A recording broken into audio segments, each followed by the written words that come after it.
very skilled, accomplished diagnostician. So he's learning new skills as he's working with these guys. So things he may not have known before working with a diagnostic expert is going to help raise his skill level as well. And as you go through some of these inspections, we all know a code doesn't mean you replace a certain part. So there are certain inspections that they're going to go through, and if additional diagnostics or guidance is needed, the remote diagnostic specialist can take care of that. So what about us? You know, it's we've been in our remote technical team, remotely connect, where we talked about, and our services include scanning, diagnostics, calibrations, bidirectional controls in the heavy duty. No programming in the heavy duty side at this time, but it is something that's looking into. And all the areas of concern from the scan results are reviewed, determined by the HD specialist, guided diagnostic steps, and the main benefits are reducing the maintenance and repair cycle time, improving repair and maintenance, customer safety, liability exposure, vehicle towing expenses, and the time to have people come in if you need to call in a mobile guy. Some mobile services are very good, but a lot of people are out of touch or way out in the area, and that could add days for the cycle time of the vehicle. I think it's important to note this tech, what Chuck does is, and AirPro does, was born out of servicing an industry whose forte is not diagnostics. You know, it's just not what body shops are designed for. But a lot of the interest that they've generated in the heavy duty space leads back to what we talked about earlier. The aftermarket in the heavy duty space is lacking technicians. They're lacking qualified technicians. And this is a stopgap measure to be able to bring in some higher level talent in the shop and still allow them to keep the vehicle in-house. Yeah, and with the data that's saved from all of these, it also puts the shop in blanket, the date and timestamp of every service, the description of the vehicle, all of this is documented, odometer, description of damage if it's damage related, the date of loss or fault if it's timestamped, that goes forward. So things that if it's a collision event or a claim event or could be a warranty event helps put the responsibility of the repair in the right place. The recommendations, the list of modules that communicated on that vehicle, if a calibration is done, the verification of that calibration, verification of vehicle functionality with output tests, and then the customized reports of what you're just seeing. And if there's anything else in the shop needs at that point, if they need more in-depth diagnostic support one-on-one, our technicians will log in and work together as a team with the guy in the shop. So with that, pretty short. Hopefully we kept it on time. And if we have time for any questions, or if there are any questions.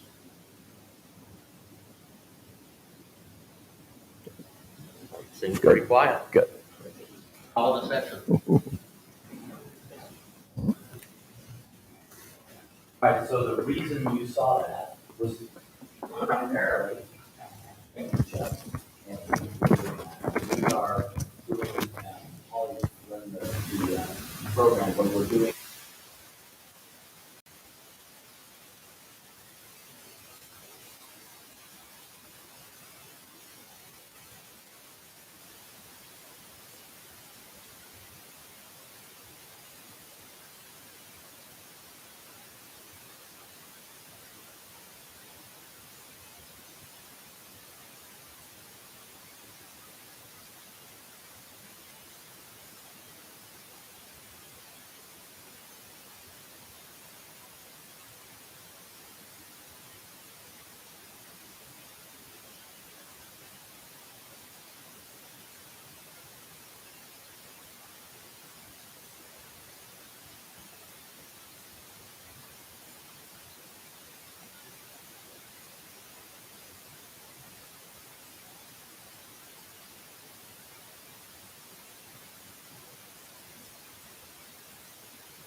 That's one. Don't touch.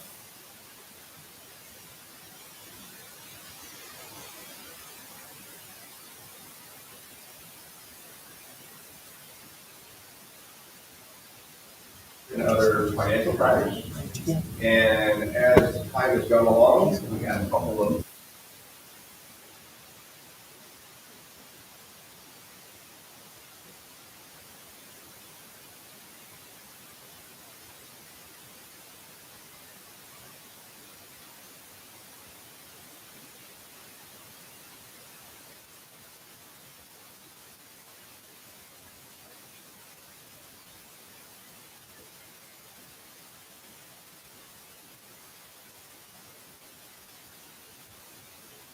know in this room are more and more prevalent in our automobiles,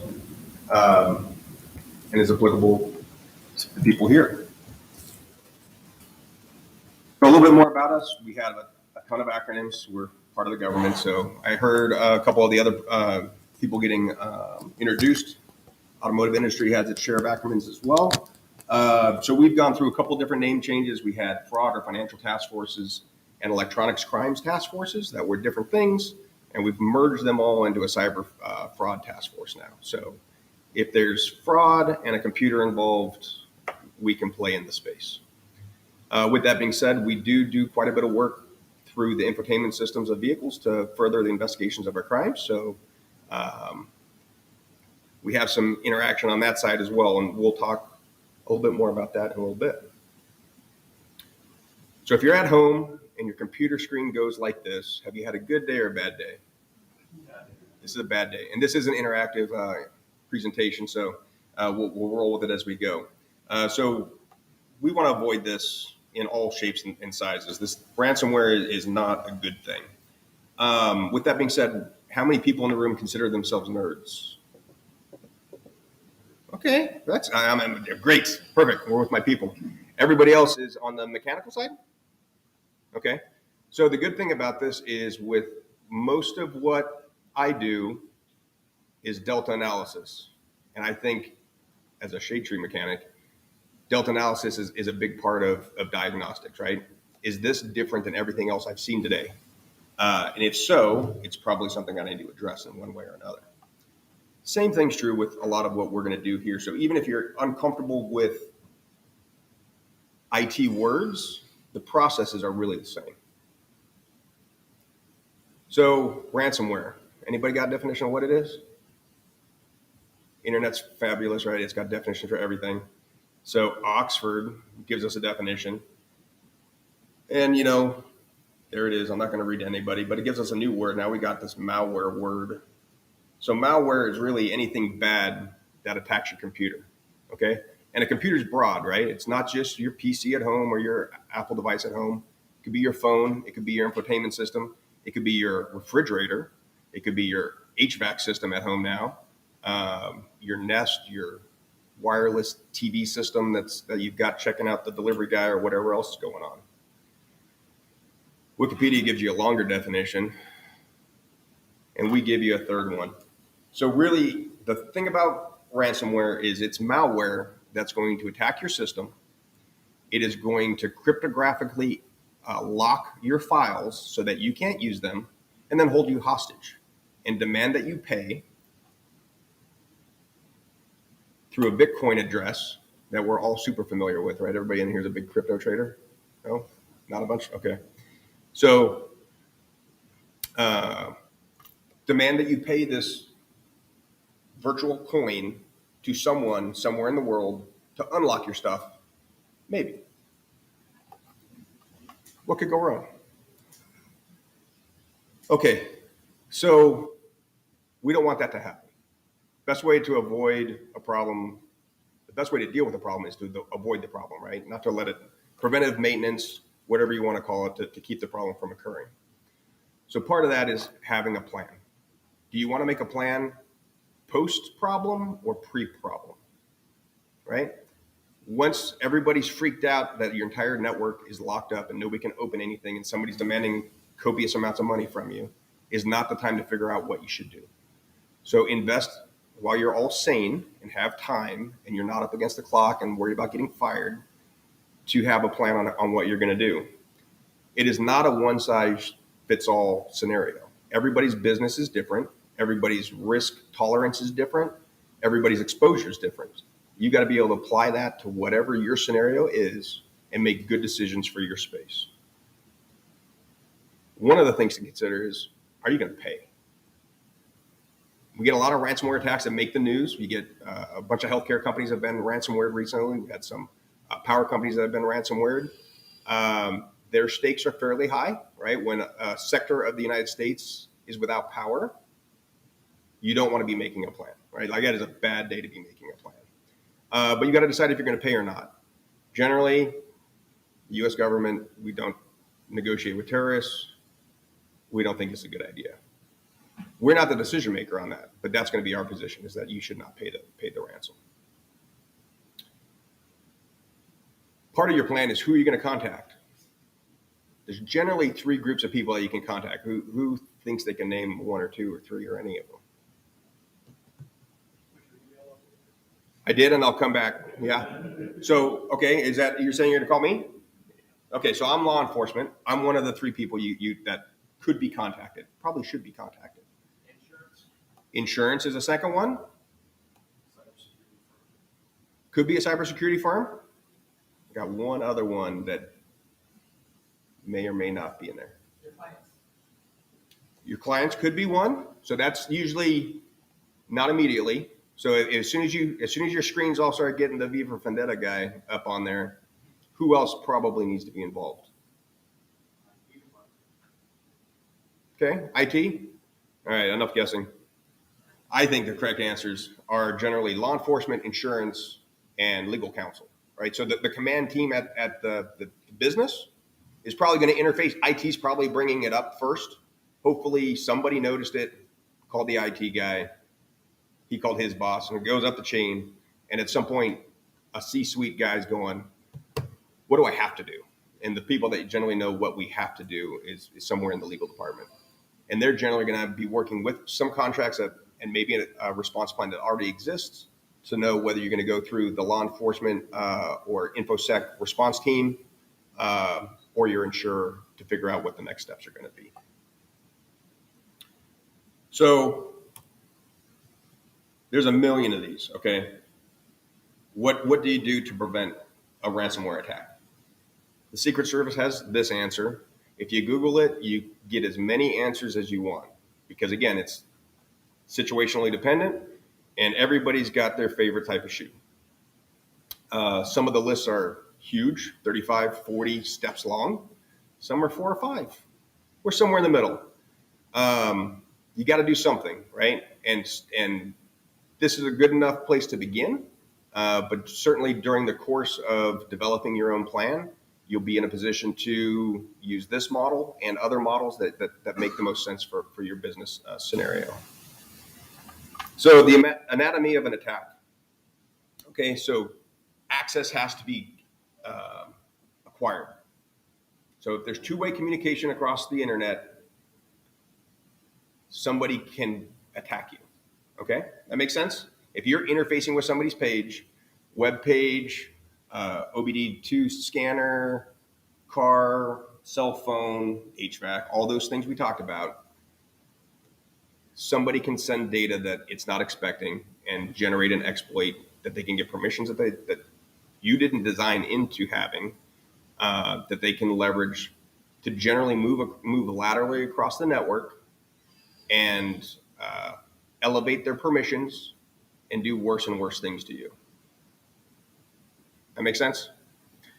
There's a bunch of other peculiarities here, but generally that's what it's going to be. Find a way to attack the network, which is going to have to require two-way communication through any media, and then exploit it, and then move laterally till they find someplace that has the stuff that they want. The stuff that you want is what they want, and then they'll hold it hostage. So how does this apply to you guys? Is your car the weakest link in the home network? I don't know the answer to a lot of these questions, right? Like, I do a lot of presentations. just like you guys, it's the first time I've talked to this group. So this is a little different than there's not a ton of exposure in the auto. So granted, that being said, there's not a lot of concrete evidence that this has happened yet, but it's like a car accident. We're all going to get in one sooner or later, right? It's just a matter of time. So with that being said, is your product, whether it's the infotainment system, the scan tool, the network on the back end of the scan tool, the mom and pop garage shop who are totally into InfoSec, the weakest link in this food chain? And what exposure does it have to you? So Internet of Things, vehicles. Okay, we talked about lateral movement. It's right there in that position on the anatomy. Can ransomware pivot through your system? Does anybody know? Has anybody tried? Okay. Have you guys had discussions about it at your companies? Awesome. You've begun the planning process, right? Be in front of the dilemma. How about this? Do you manufacture the infotainment system, or are you integrating a third-party product? Do you have any idea what their InfoSec looks like? I see some yeses. I see some like really uncomfortable faces, and everything in between, I think. Okay? Again, and stealing my thunder again. And then do you want it to be? Right? You kind of are in control of this, but are people asking the questions about where this lands in reality? I'm on the outside, so I don't know. This is more kind of food for your thoughts at this point. So does your device have two-way communication? Have you considered the fuel source as a vulnerability? How about the scan tool?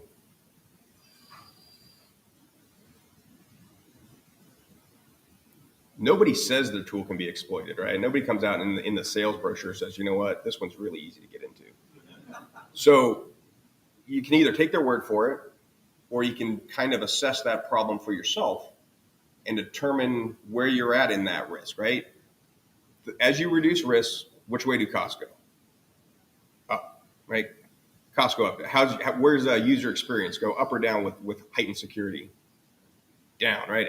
Who likes 24-character passwords? Anyone? That get changed every 30 days. Anybody? Nobody likes that. So we'll talk about some other options for that anyway in the near future. What information is stored on the infotainment system?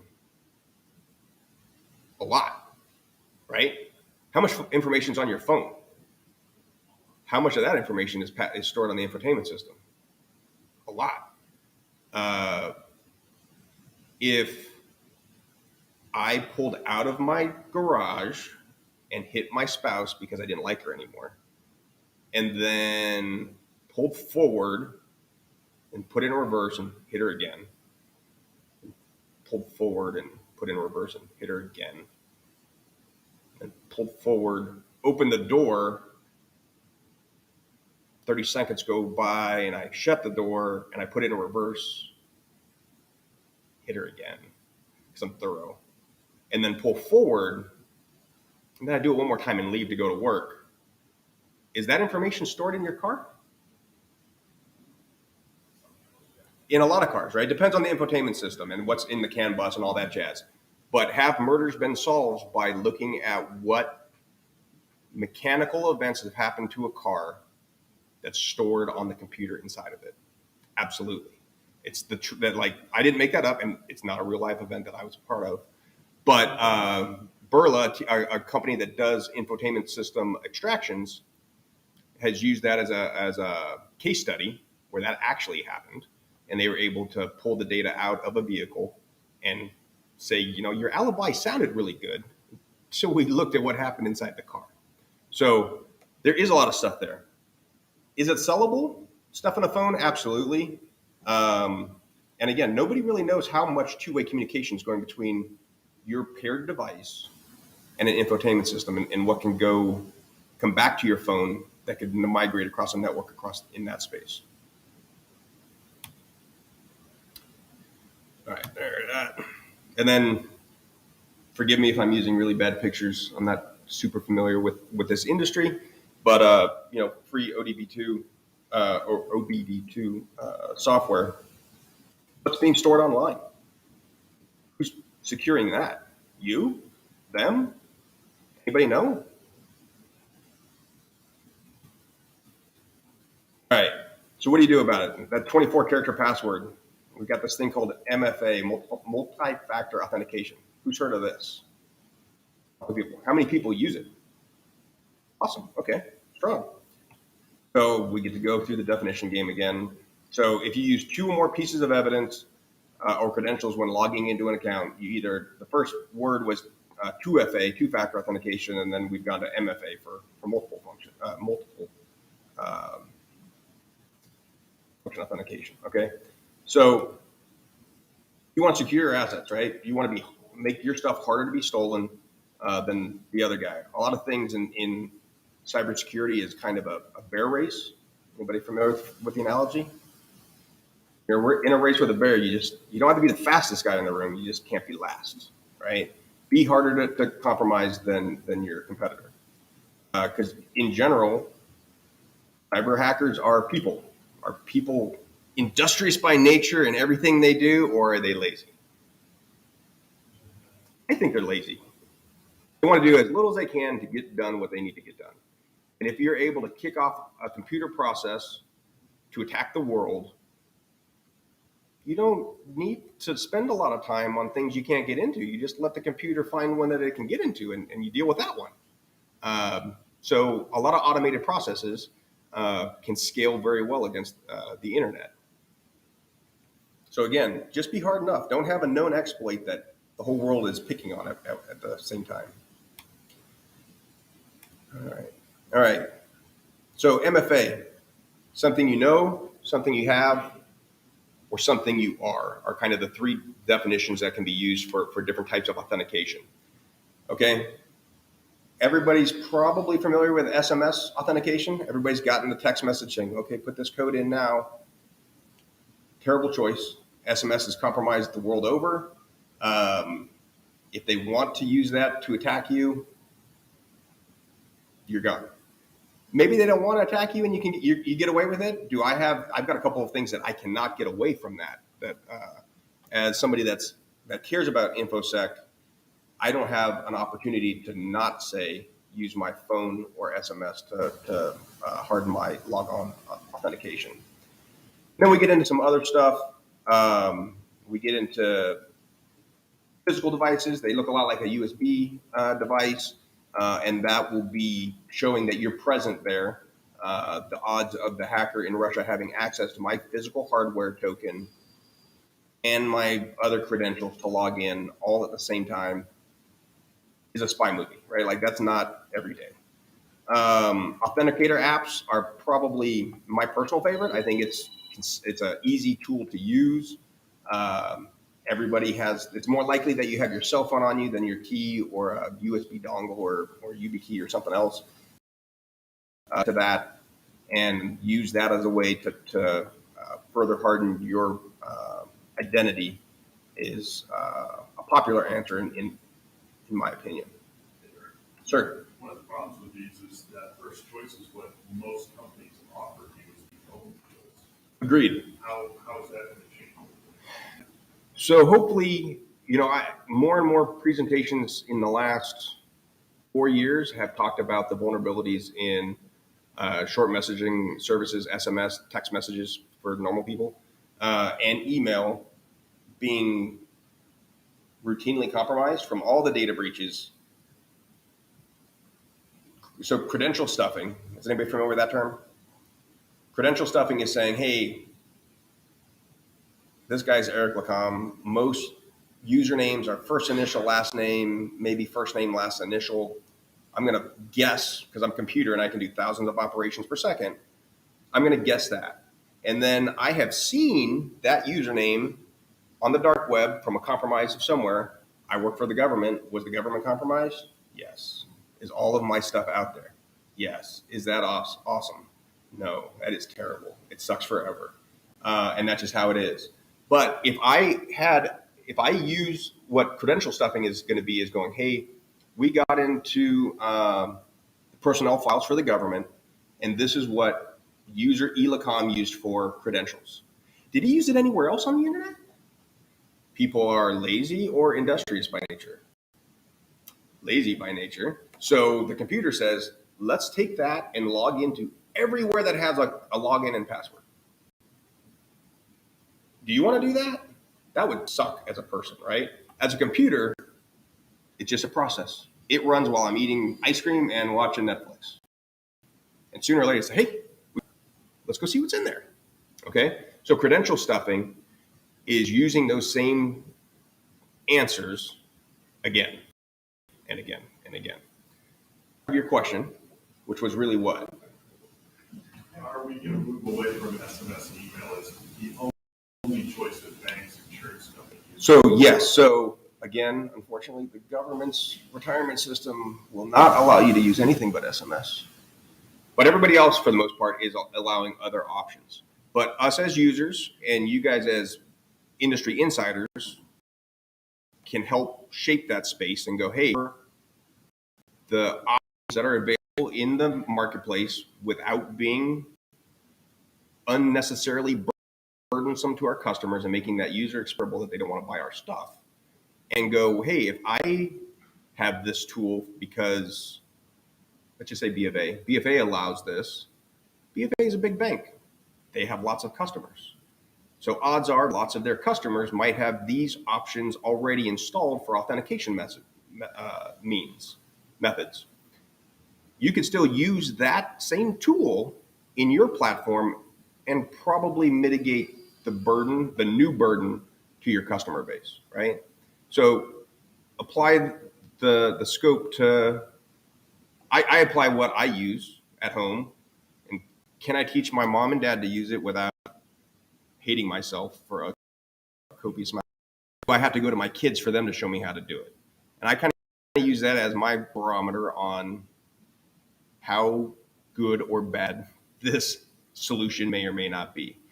It's not always the most robust methodology, but I'm a team of one a lot of times, recently a team of two now. But your company may have a group of people that can attack that problem and come up and weigh those different options for you and determine something, the right fit for your company. Sir. How does the Google method stack up as far as how they have your phone pages that you sign in? How does that stack up? So that's multi-factor, right? So they generally default to the phone as the first answer, but generally encourage a second or third. So again, you're helping. You're going, phone's really easy for everybody, bad guys and good guys. So adding one more layer to that, you go, what's the odds that the bad guy has the phone, was able to open the phone and receive the message, so maybe on a splash screen, and goes, okay, I got the code, but I can't launch the app. I can't launch the authenticator. So now you only got one layer of access, and hopefully Google's going to say, I don't think we're going to let you all the way in.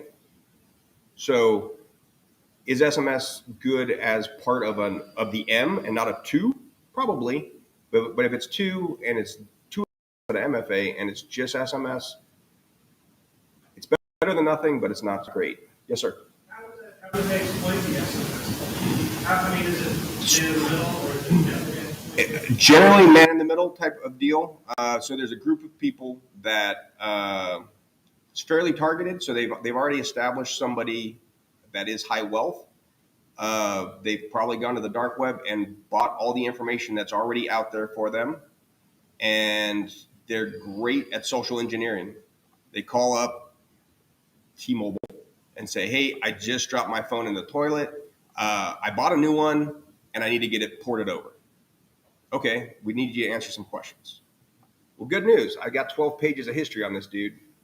I think I'll be able to answer them. And if they can't answer a question, they're like, we've all had a question that we don't remember the answer to, right? You're like, was it capitalized? Is there a space in there? I don't know. They just skip that question. And as part of the customer service algorithm, you're allowed to skip so many questions. What number is that? I don't know. Varies based on the caller and how good they are and whether they feel like they're getting swindled or if they think it's the real deal. But that's basically the methodology that they go through. The good ones can do it in 5 minutes. We've It's not like a sting right No, it's not a technological. I've used Spock to connect to your device and port it over, magically like that. No, there's no. If there is, it is super uncommon.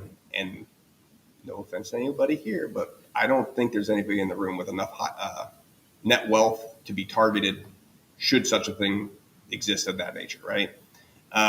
Maybe there's somebody in here that's doing really well, but that type of stuff is a Bill Gates, Elon Musk concern, and not the rest of us.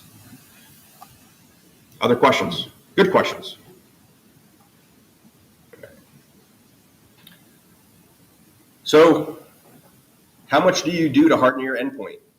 What's the endpoint in your world? Is it the infotainment system? Is it a tool? Is it a network? Is it your subcontractors? What is it?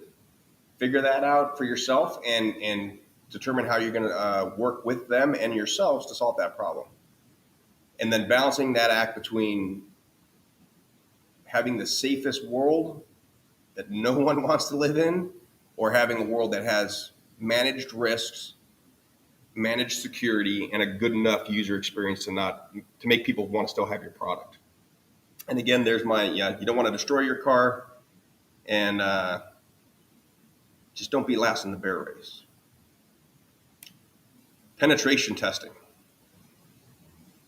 All right, lots of words in this slide here. How many people are familiar with penetration testing? Couple. How many people use it in their workspace? Less. Okay.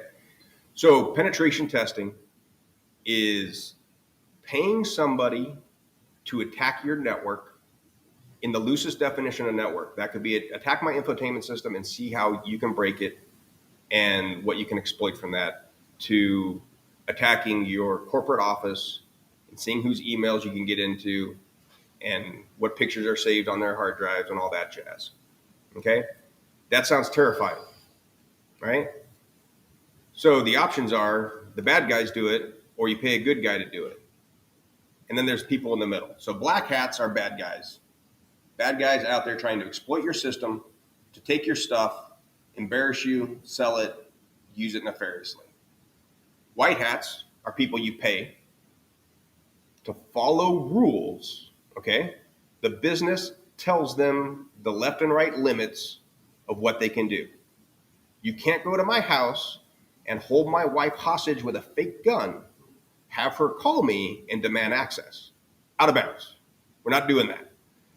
So you can, as an extreme example, but you can establish what's in play and what's out of play, okay? Gray hats are in the middle. They're people, they're nerds sitting at home that are going to attack your network without you knowing about it, break into it, and then tell you about it and say, hey, I was doing this great thing this weekend, found a vulnerability in your business, and kind of think you should pay me for finding it. But if you don't, it's cool. I don't want to be, I didn't do anything illegal, man. So don't press charges. So they're kind of in that gray space. Some companies actually encourage it. They have bounties and they have this just open forum. When there's a bounty already established to find an exploit, you're probably on the white hat side. When the company isn't offering to pay to find out if there's vulnerabilities, you're probably approaching criminal behavior. Anyway, the point of this is the biggest fear with penetration testing for people that aren't familiar with it is it's not the Wild West. Your company can go through and say, hey, all we want to do, is see if you can go from an outside device, attack my car, gain access, and move once. Can you get one device away? If you can do that, stop. That's it. That's the end of the game. Maybe you want them to go further. That's up to you. But it's not up to them, okay? It's up to the company to contractually scope out how far, how aggressive, how potentially damaging that attack can go. All right. In product development, is security the number one goal? Or is getting a product that works and you can sell the number one goal? A or B? Interactive. B. Okay, B's the answer. So do we ever come back to A? We should. Do we? After you call legal. After you call legal, okay, yes. After you call legal, you got to come back to it. Information security is rarely, at least on the network side, without it being applied directly to the automotive industry, IT is generally more important than InfoSec in actuality. Maybe not on paper, but if the boss can't print or read his emails, is that more or less important than there's a vulnerability that nobody's exploited and we don't even know about yet? Right? The problem of today is at hand. All right. So InfoSec is the practice of protecting your stuff. Okay. All right. It's a cost, right? And we went over a lot of this already. But that last bullet, let's talk about that a little bit. Most people don't talk up the security of their systems as a advertisable, saleable reason to buy me instead of you. But if you can manage to come up with a safe system that is not unnecessarily burdensome that everybody hates to log into, you could be a winner, and that could be a real distinguisher between you and your competitor. All right. Brand protection. Who remembers the target data breach? One, two, a couple people. It's huge news. It was in 2013. How many? Stealing my thunder, but it's okay. How many people were affected by it?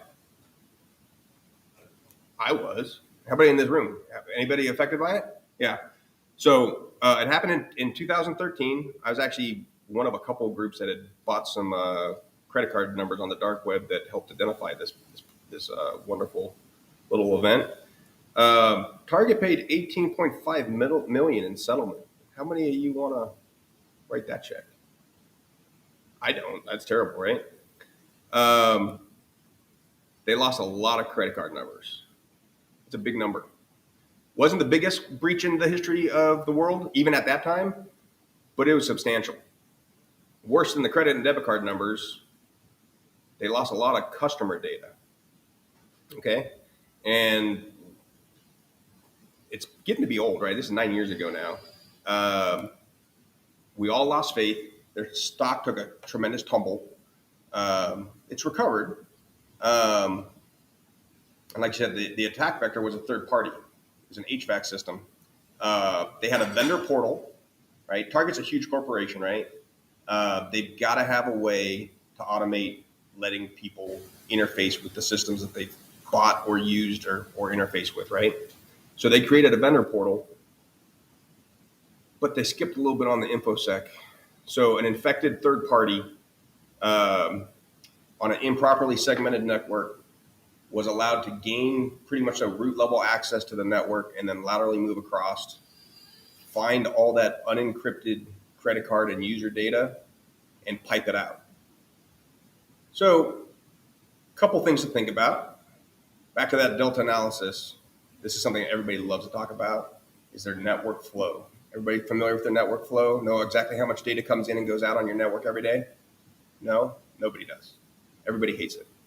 But it's part of Delta analysis. So you don't need to know that it's 4.5 megabits today and it's something else tomorrow.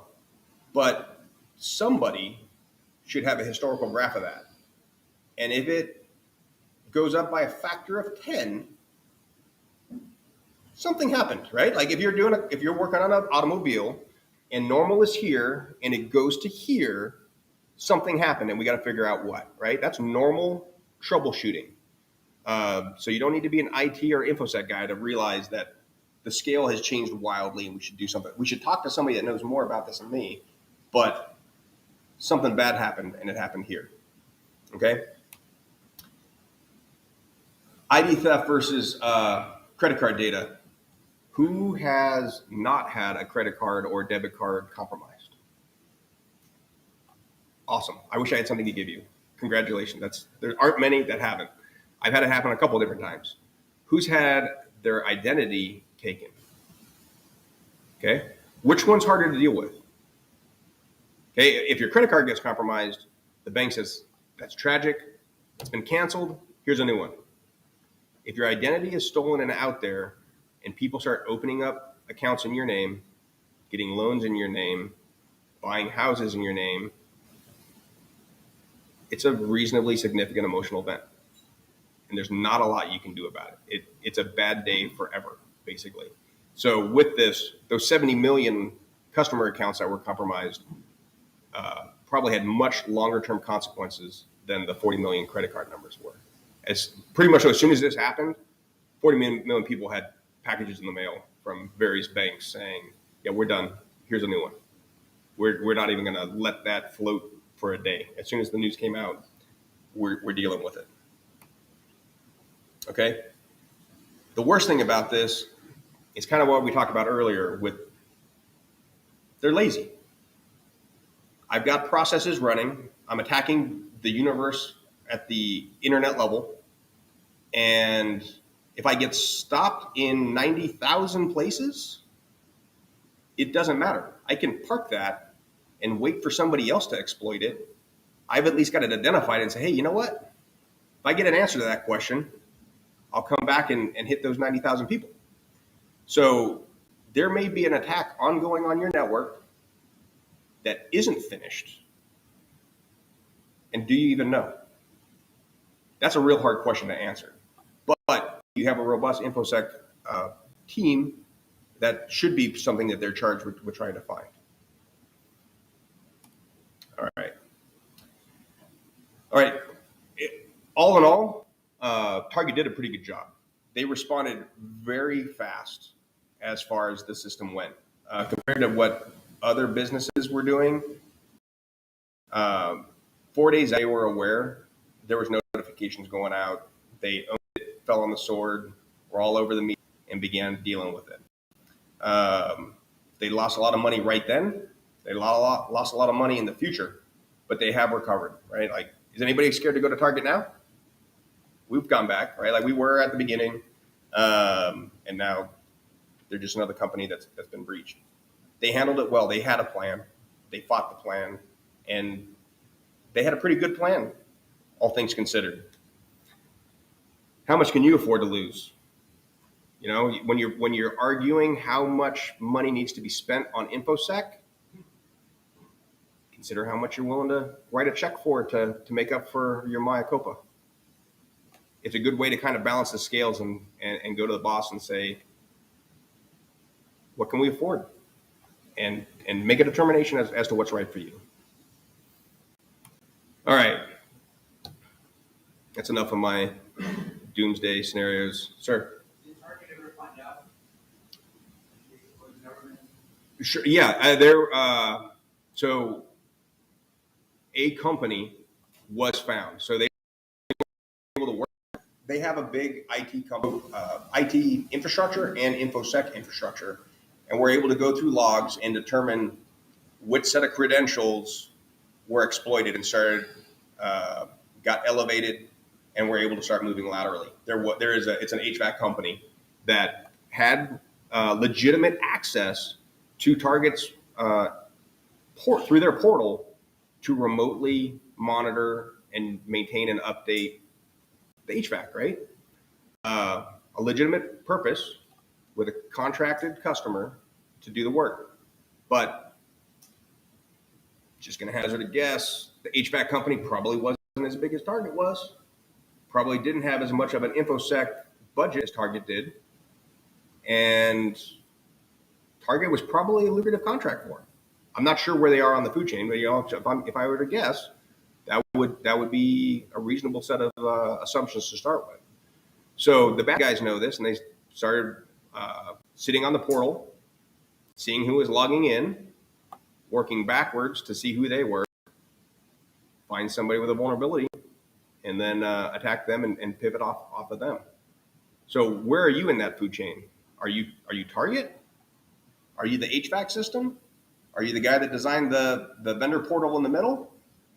You know, there's a bunch of different people in different portions of the industry in the room. So that answer might vary for each of you, but it's certainly something that should be considered and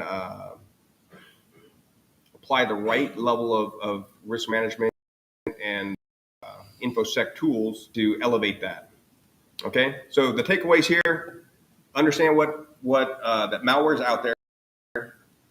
Some of it's just ransomware is terrible. It's a nasty variant of malware, but just gaining access to your network might be enough to cost your company a lot of money.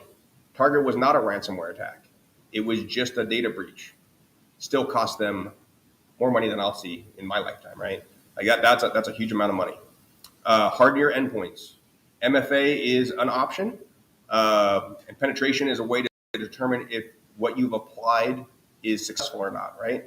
Nobody makes a perimeter that they think is exploitable, right? Nobody goes, you know what? I made a really lousy wall today, right? We all think we did a good job.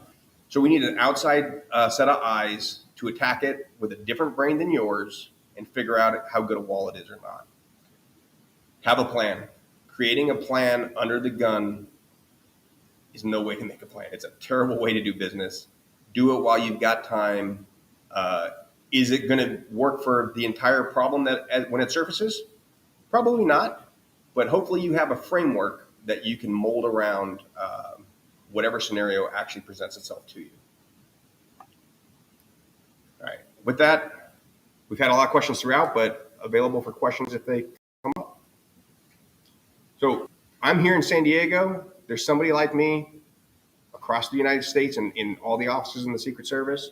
The FBI has people like me. A lot of state and local police departments have people like me as well. And we all generally work together. If you call me and it's really an FBI problem, I'm going to get you in touch with the FBI guy. Same thing's probably true with the FBI or state and local, right? Whoever, if you're like, you know, I do this, but they really do this. Let's bring it to my friend over here. So have a relationship with someone that again, game day is not your first date. Questions? Sir. So a lot of the big mix of people, large elite and small business owners, right? They do larger companies have their own IT group. Like maybe the smaller business owners who buy sales various pieces of equipment around a box, right? They're not building their own system or infrastructure. Are there resources available that says anything that maybe your point of sale is sending data back to this list of known bad countries or this list of known good, some referential information that shows you a place to start, right? Sure. There are. I'm going to give you the lousy yes answer to that. There are sources out there. Most IT people and InfoSec people should have access to different. There's a lot of companies selling that type of information, saying, "Hey, here are our command and control nodes for a bunch of bad things. If they're touching your network, it's not right, right? You don't want bad things touching your network. Known bad things should not be touching your network. You should not be sending data to known bad things as part of the establishment of your network."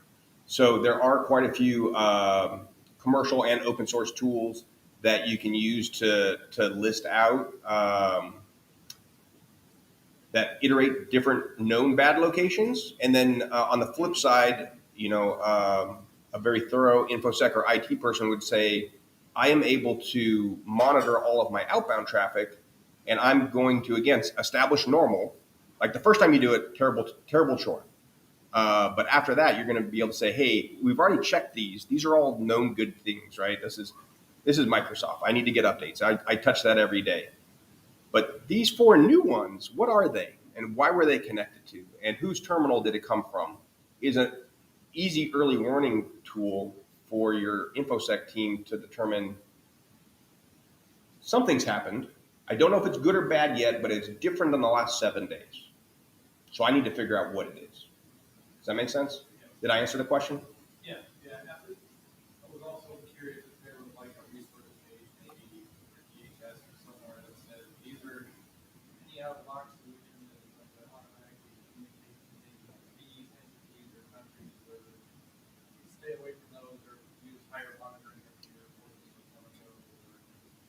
So how do I answer this question? The government doesn't have a open source answer to that. There are private companies that are selling that type of product. There are government answers to that, but they're not widely dispersed answers, let's say. Does that make sense? Yeah, everything communicates these days. Right. I'm just curious how does one start to think about where the protect us. Sure. So that, to me, that's part of the design process is what is this tool designed to communicate with? The Obd2 sensors use an RN42 Bluetooth module in a lot of them. Gas pump skimmers use an RN42 Bluetooth module in most of them. So I have gone into many, many garages, and part of my delta analysis is a gas pump skimmer in the garage or is it on the gas pump? When I can start seeing signal strength driving up as I go towards the garage, it's to say that it's a tool and not a nefarious skimming device. And I can turn around and move on to another location. So knowing what your tools communicate over, and there's a process called whitelisting where you limit who you communicate with based on what you want to talk to. Instead of saying you can talk to anybody and we'll filter out bad traffic later. No. I designed you. You should talk to this and this, and nothing else. That's it. Maybe it's the right answer for you. Maybe it's not. Whitelisting's back and forth in favor, but it is a tool that's out there to know who you're talking to and that you should be talking to them. Maybe a better answer? Yeah. Okay. Any other questions? If anybody's scared, I will hang around in the back for a few minutes afterwards. If somebody's got a doomsday scenario that's going to trip my day up, then we'll talk about that too. But otherwise, there's my contact information. The NCFTA was people that kind of put me in touch with Donnie. So there are a lot of resources out there, and by talking to cops and people like me, you'll find other groups that deal in this space. So if you don't like the guy you get first, you can go on another date and find somebody you do. But know somebody. In all seriousness, know somebody before game day.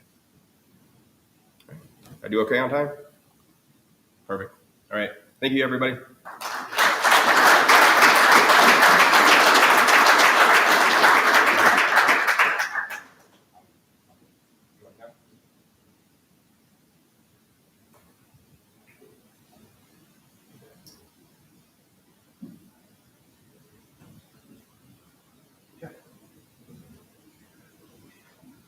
We're going to shift gears just a little bit, not a lot.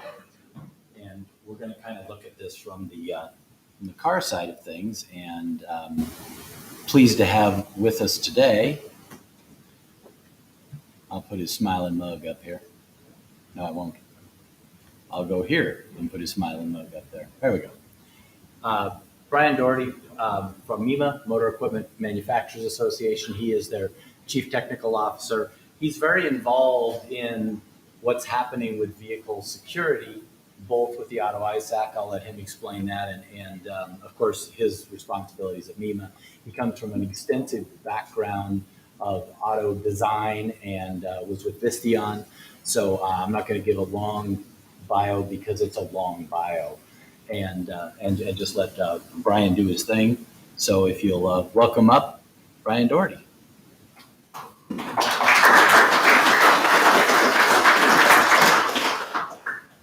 Thanks, Donnie. Good to be here. Thank you for the invitation. The entire NASTA team, you guys are always a pleasure to work with. So, well, I'll start. Eric used his bear joke. So I'm a scuba diver. In scuba diving, people always ask, why do you have a knife strapped on your ankle? And it's for sharks. And they look at you and go, well, you're not going to be able to fight a very big shark with that knife. And really, the knife is to stick in your dive buddy's thigh, so when you swim away, it slows him down. So with that, does this work? I'm not going dive. So what I'm here today to talk about is vehicle cybersecurity and data access. All right, so you guys can see that okay. So talk a little bit about vehicle cybersecurity in general, including some of the areas that Eric touched mostly on ransomware and kind of malware that gets into systems. I'll talk a little bit about what happens on vehicles and some of the problems that I think this industry really needs to be aware of there. Talk about data access, which is intrinsically intertwined with cybersecurity because the two kind of go hand in hand. Then talk about some of the impacts on the aftermarket and some of the key points. So in terms of cybersecurity, Eric covered a lot of this, but the real threat, I think, from a real safety standpoint is from nation states. So you're going to have malware, you're going to have ransomware, you're going to have people trying to steal money and credit card numbers and things, and they're just after, basically dollars. But it's asymmetric warfare and economic damage that I think are the biggest dangers that we really haven't seen a lot of yet. We have in some sectors of the economy. We've seen it in electrical infrastructure. You could call some of that could be economic damage as well.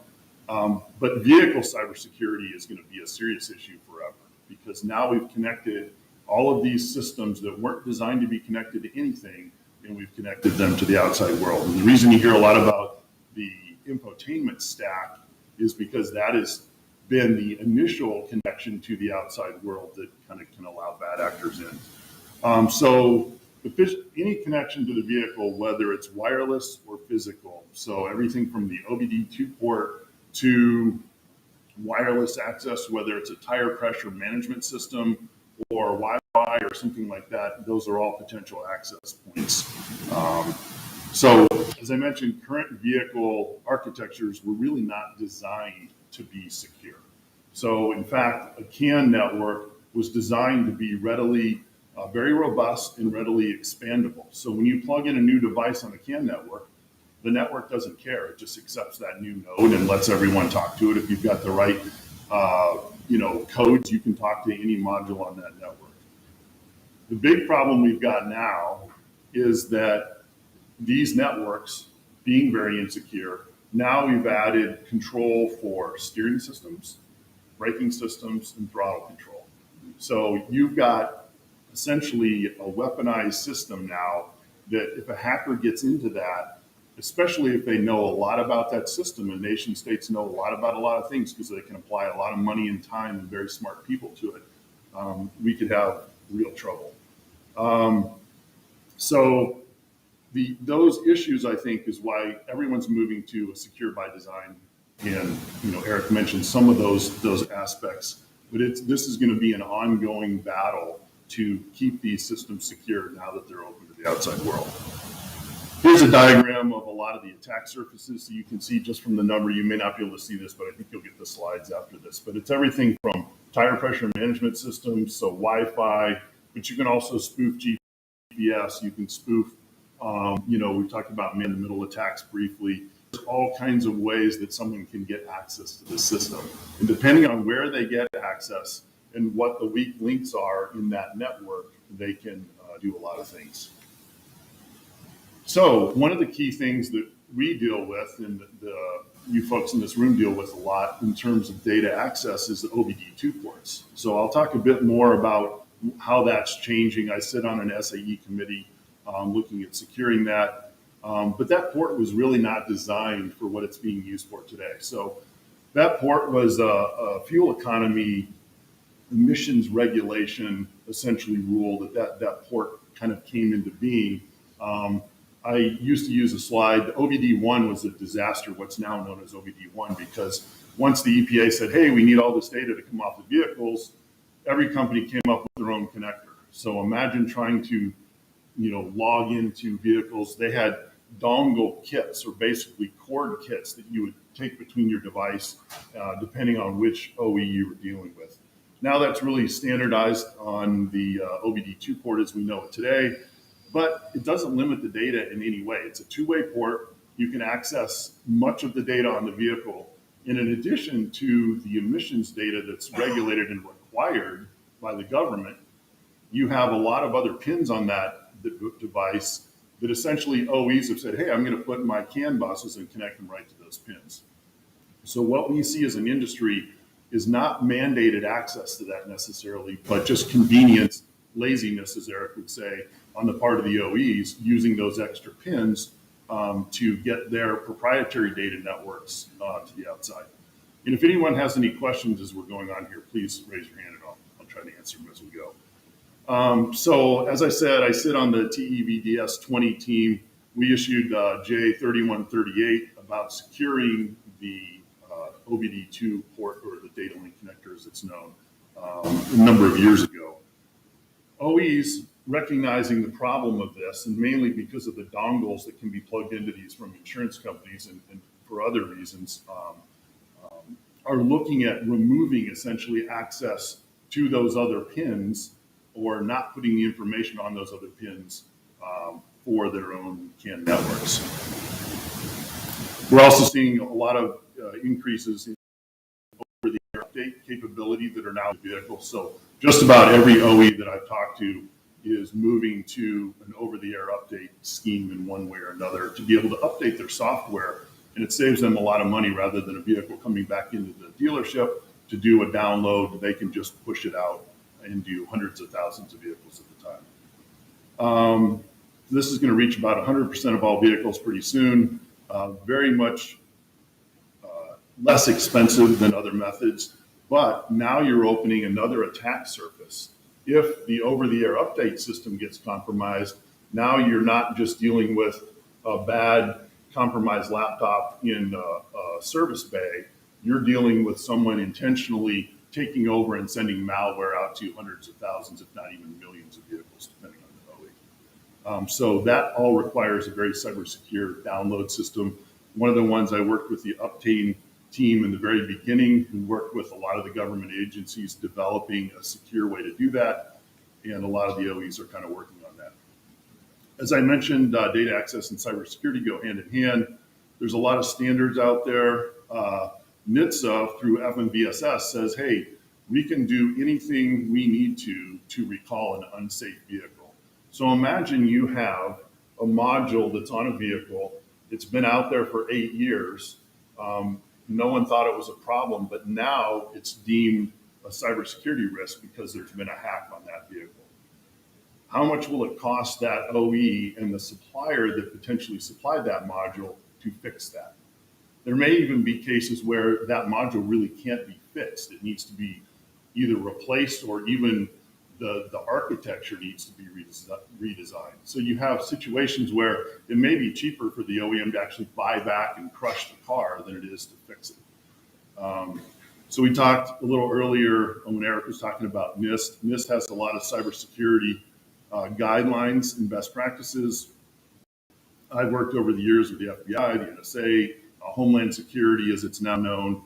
I also am MEMA representative to the Auto ISAC, which does a lot for the industry, but is by no means a solution to this problem. And the other point I wanted to make about NHTSA is they reserve the right to recall any vehicle that they deem as unsafe, no matter how old it is. So you can have a module that's on a vehicle from, as I said, 10 years ago, and if they think that's unsafe, they will order you to recall those vehicles, which would be, as Eric said, a very bad day for your company. So now let's talk briefly about aftermarket data access and then kind of how these fit together. So obviously we use the OBD2 port. I'm not saying any of this that's new to any of you folks in the room, but it's the access to the OEM data buses on through that OBD2 port that's most interesting to this whole industry, I think. In terms of needing that data for design of aftermarket parts, as far as what CAN data is coming in and out of ECUs that are aftermarket. Then there's telematics data. So data generated and transmitted either on the vehicle to off-vehicle servers for fleet management, for insurance, for other things, and then as well as proprietary diagnostic links. I mentioned previously over-the-air updates, so OTA is over the air. FOTA is firmware over the air, which is very similar, and SOTA is software over the air. So all those acronyms basically mean a very similar thing. We have a very active vehicle data access working group within our AASA division that I participate with. But why is this access important? So 70% of vehicle repairs are done in the aftermarket. Consumer choice. Consumers want data access because, especially the second or third owner of a vehicle when it's 8 or 10 years old, they don't want to pay OEM dealer repair rates for their repairs. So they may want to use their own shop. But the cybersecurity threat is kind of a double-edged sword in that the OEs are typically saying, hey, we want to protect our systems, which is all good. But if that locks out the aftermarket, that's bad for the aftermarket and the consumer choice. So there's kind of a dance going on right now on how all this is going to work out. One of the neat things about my position is I work with the OEs and the OE part suppliers as well as the aftermarket and the heavy duty suppliers. So I get to kind of see how this is developing across the entire industry. It's quite fascinating, but we're going to have some definite growing pains here. So secure systems have to be in place both for the OEs and for the aftermarket data access, and they must not prevent consumers from being able to repair the vehicles the way they want to. So we need a system that will do this. There's collaborations between the aftermarket and OEMs, but I would say it's probably not well. You're probably all aware of the Massachusetts lawsuit that's going on right now. The collision industry is really kind of the canary in the coal mine, and that was mentioned in the first presentation. The collision industry sees brand new vehicles, and we've all read the stories where the Lamborghini gets purchased in the dealership and somebody wraps it around a tree, 10 minutes later because they have no way of controlling that vehicle. That happens. So they get to see the data access into brand new vehicles, essentially. This is probably mostly old hat for you, so I'll kind of skip through this, but there's an Obd2 connector or a DLC. We're going to see the real key here is it's two-way communication. And so we hear a lot in the industry, oh, the aftermarket doesn't need two-way communications. We're just going to make it one way where data flows out. Well, how do you talk to the modules to tell them which data you need? How do you put that steering module in the right test mode or that engine ECU in the right test mode to spit out the right data? It has to be two-way communication. There's no way today to repair a car without true two-way communication. If you don't have two-way communication, then you're completely beholden to that OEM spitting out what they think you need to repair the car. So then there's also, of course, changing module parameters, changing PIDs, looking up DTCs, but then also accessing those proprietary CAN networks that I mentioned, that over the years, people have figured out how to interface with all of those proprietary OE codes, essentially, and use that data in the repair process.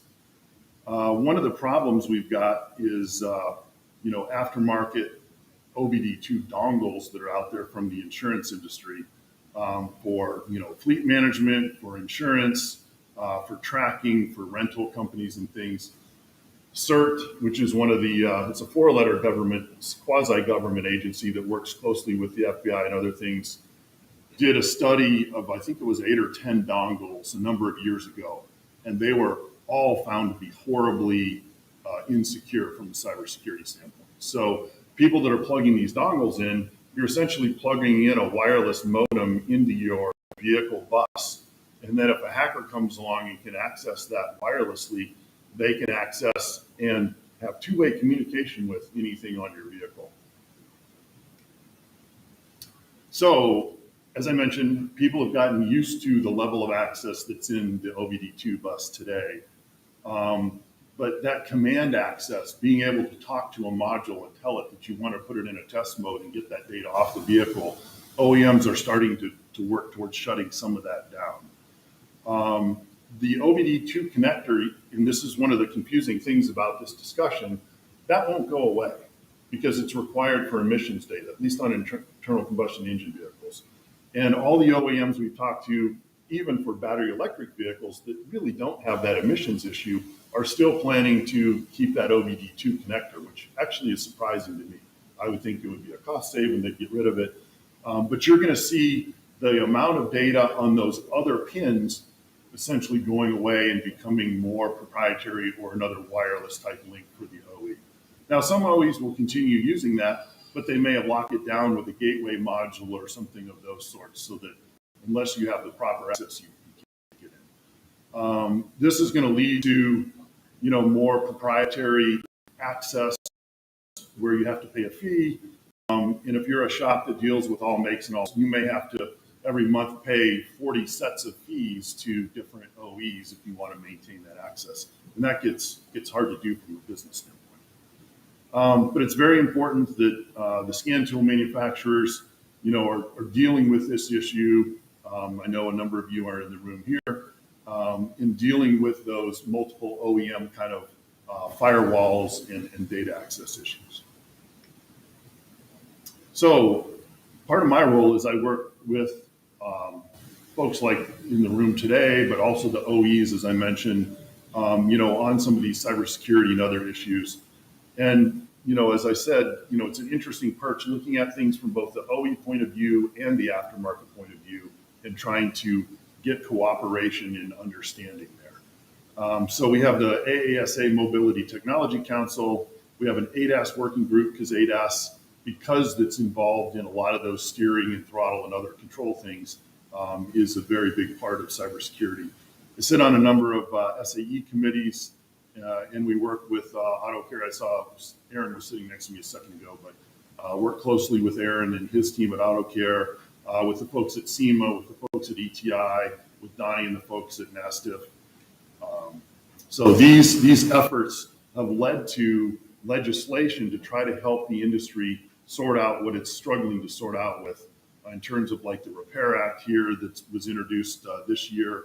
There's other right to repair bills that are ongoing in Congress, and some of them have focuses on consumer products like iPhones. Some of them are focused on tractors because farmers are up in arms right now about lack of ability to access repair data and the information they need to repair their own tractors. And then I mentioned the Massachusetts lawsuit that's ongoing.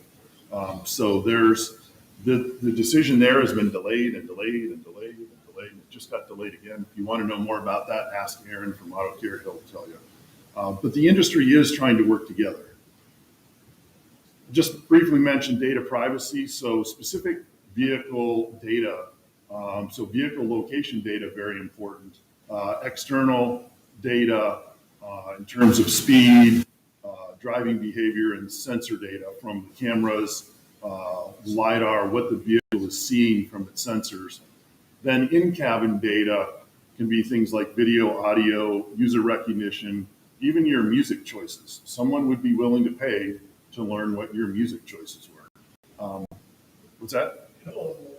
Except for Greg. Greg, nobody wants to know about Greg's music choices. But Eric mentioned this briefly too. Whenever I get out of my rental car, and I've forgotten a few times, but my public service is I delete everybody's iPhone data from the rental cars. Just a little thing I do. My wife says, "Why are you doing all this?" I said, "Well, these people are idiots and they left it on here." Now, that data is in the system if somebody actually allowed the infotainment system to download the contacts. Theoretically, you shouldn't be able to get to it unless you join it with that same iPhone or mobile device again. But a hacker who has access to that system can actually get to that data, and that's been proven a number of times. So that can be garage door codes, it can be contact lists, it can be your medical information, anything that phone downloaded to that vehicle. Then, of course, we have non-vehicle specific data privacy, so things like credit card numbers, phone calls, texts, things like that you don't want out there, but also account information and passwords. So what does this mean for the aftermarket? We've got to make sure that we have a cyber secure way to access vehicle data and work with the OEMs to make sure that this can happen so that consumers can have choice in their repair process. But we're going to see OEMs limiting command access until we get this kind of cyber secure system in place. As I mentioned, the OBD2 connector is going to remain, but the access that we think and are used to getting from that connection will start to change in many cases. Scan tools, I mentioned the proprietary OEM links where you have to pay some fees. That's already ongoing and being worked on now. But these systems are getting increasingly complex. The risks are getting higher because we have the steering, braking, and throttle control now connected to vehicle systems. And then there's also, the last one on here, the potential to lock out the aftermarket with encrypted communication or module IDs. So if anybody puts a non-Tesla module in on a Tesla network, the vehicle just won't start. So in summary, oh, you got a question? Sorry, last slide. Can you elaborate on that second bullet point? You mentioned as OEMs, are you specifically verify what OEMs? Sounds like the majority. All OEMs are looking at this. All OEMs recognize the problem. There's going to be some different approaches that I think they're taking. All OEMs are looking at cybersecurity. All OEMs Oh, are looking to lock down. those go hand in hand. So, I would argue the second is not true. okay. They're not looking to lock out the Yep. Just- So you are one of the stars, I would say, in the OEM. No, and so, I'm not looking for an applause. I just want to No, make sure that no, we're but- not so- overstating a problem that maybe doesn't exist for the majority. And I welcome any Okay. early to speak up if they care, but that's a very general comment, and quite honestly, it's not 100%. okay. No, but I would say Toyota is one.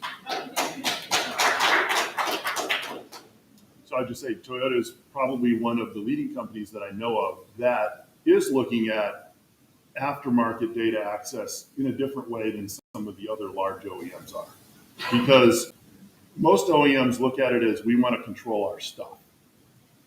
What I've talked to when I've talked to Toyota folks is a little different, saying we understand that if the 10-year-old, the third generation or third owner of a 10-year-old Corolla, using Toyota as an example, can't get their car repaired in a cost-effective manner, the resale value and therefore the residual value through the entire chain of that vehicle may go down. Some other OEMs don't look at that the same way. So yes, it's a general comment and maybe a dangerous one, but I'm just pointing out the direction that a lot of companies in the industry are going is going to, in the eyes of folks in this room, other than the OEMs, start to restrict data access. But good comment, and thanks for being a good company in this collaboration. All right, so traditional OBD2 access is going away, even though the port isn't. OEMs moving to more secure proprietary and wireless links, although surprisingly, a lot of OEMs have stated they're going to continue using the OBD2 port, even on battery electric vehicles, which I found amazing, but it's good. Basically, everyone is working on over-the-air update capability. Cybersecurity and user access authorization and control are going to be one of the top requirements, obviously, for any new data access system. So as the aftermarket works with OEs on a solution to some of these problems in a standardized way, it's going to have to be cybersecure. So any questions? We covered a lot of ground quickly there. But I would argue that ransomware is the least of our worries as an industry. Imagine you hack into a vehicle through some type of nefarious connection, however you get into the vehicle, or are able to download malware. You know, you can theoretically accelerate a vehicle, you can theoretically steer a vehicle, and if you have enough data, you can steer a vehicle into something. So there's a lot of big downsides that essentially would be an act of war, but you know, we've seen a lot of strange things in the world in the last 5 months. So.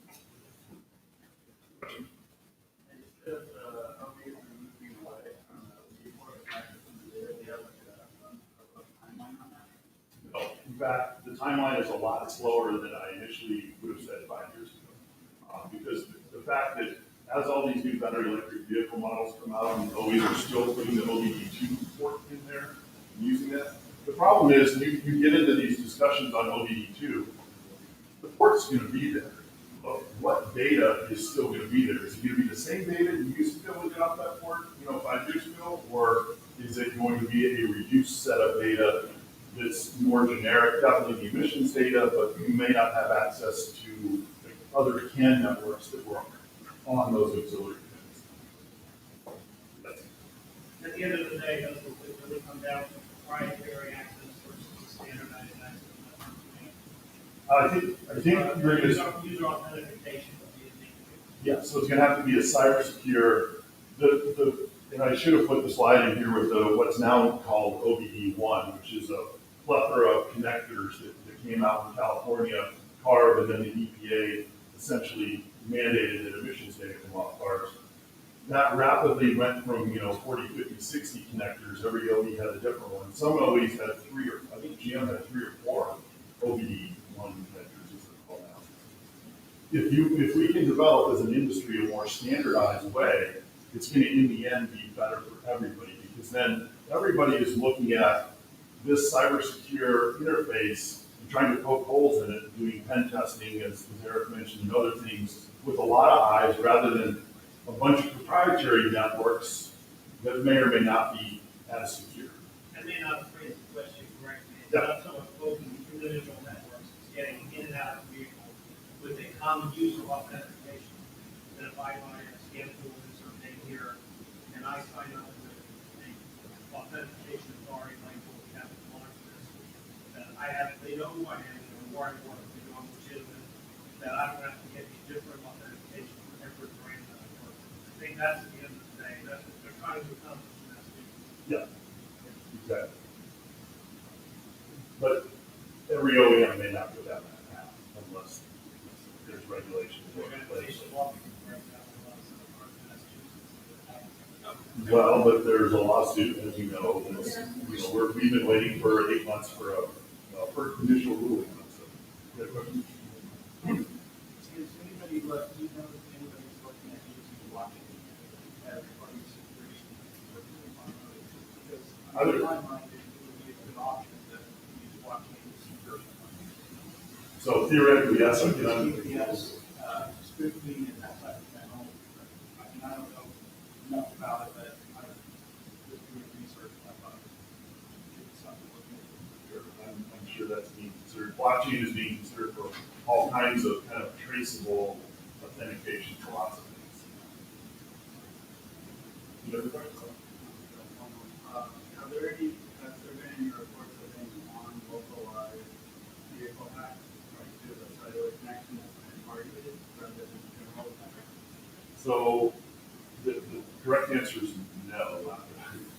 There are some suspicious things that have happened. And in a few cases that Eric could probably better address. But I think everyone's worried about that, because the problem is if you do a really good job as a hacker, as kludgy as some of, especially older vehicles are, you can get in and out and do something, and there could be potentially no trace. What was that? Yeah, So there haven't been any major, multi-vehicle kinds of hacks wirelessly. But, the danger is also not just an immediate hack, as Eric, I think, mentioned in one of his slides. It could be something that lies dormant for years. And you have some malware that's just sitting on the system waiting for a command from somewhere above to activate. It's sinister, but that's the reality of the world. So. All right, well, thank you very much, everyone. I'll be happy to answer any questions later. Anybody has.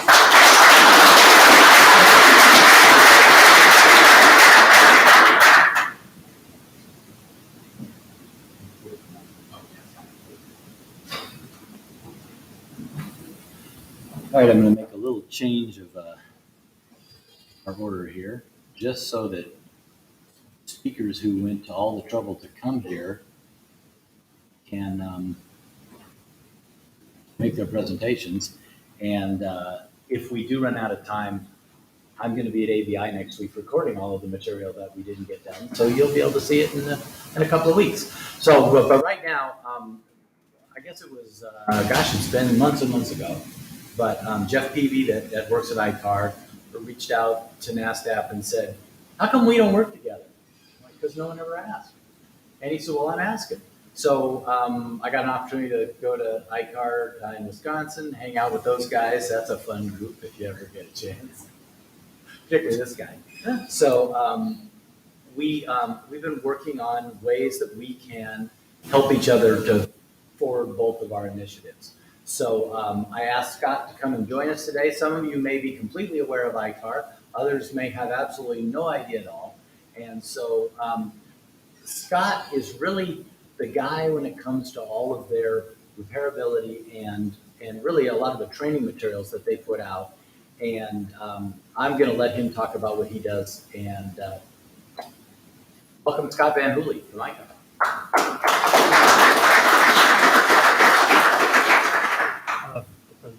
Oh, I'm sorry. Yeah, I guess I should put your slides up, huh? Sorry about That that. might be helpful. Oh, So I'm the canary in the coal mine for the collision industry. So ICAR's been around since 1979. We really got our start when the unibody vehicle came out because nobody knew how to fix unibody vehicles. We'd lost a full frame, all those kinds of things. So that's where ICAR started all those years ago. So I always put up our vision and mission statement because we're here to make sure that everybody in the industry, so that's the mechanical shop, the collision repair technician, right down to the insurance adjuster or even the tow truck driver, we want to make sure that there's enough information and knowledge out there for them to actually repair these vehicles and work on things safely. And so it's knowledge, skills, and information are kind of our main things that we're looking at right now. So just a real brief overview here. Back in 2010, you can see we had a couple things. We had some contract training we did. We had our welding certification, and then we had our regular training courses. But then when all of a sudden the vehicles started to get more and more advanced, we're starting to see a lot more ultra high strength steels and aluminum and carbon fiber being integrated all over the vehicle to the point now where we have Frankenstein's monster for a structure. We expanded what we offer. So we're doing things with my group, which is the Repairability Technical Support. I love the acronym RTS because it just rolls off the tongue when you say it. And it's one of those things that we were put together to make sure that the industry had the information they need to fix these vehicles. Because the collision industry came to us and said, we need ICAR to do this. And so we responded to the industry by creating a website, giving them an avenue to ask questions directly to an OEM with technical questions, because a lot of the OEMs, unless you know a guy who knows a guy, you were not able to get any collision answers out of that industry. And now with all the ADAS and electric vehicles, we're starting to see more of those questions trickle in as well. And the level of complexity has taken another turn for the more complex with all those technologies coming in. So I'll just touch real quickly on the RTS website. The link is on the page here, but really we're there to help the industry find that information. So we have several different searches. We have an ADAS calibration requirement search. We have a hybrid and electric vehicle disable search on there. And each one of those you go through and we'll show you how to get to the information on that particular OEM. ADAS is one of my favorite ones where there are 7 or 8 different kinds of sensors and cameras, but there's almost 500 different names at the OEMs for all of those different cameras and sensors.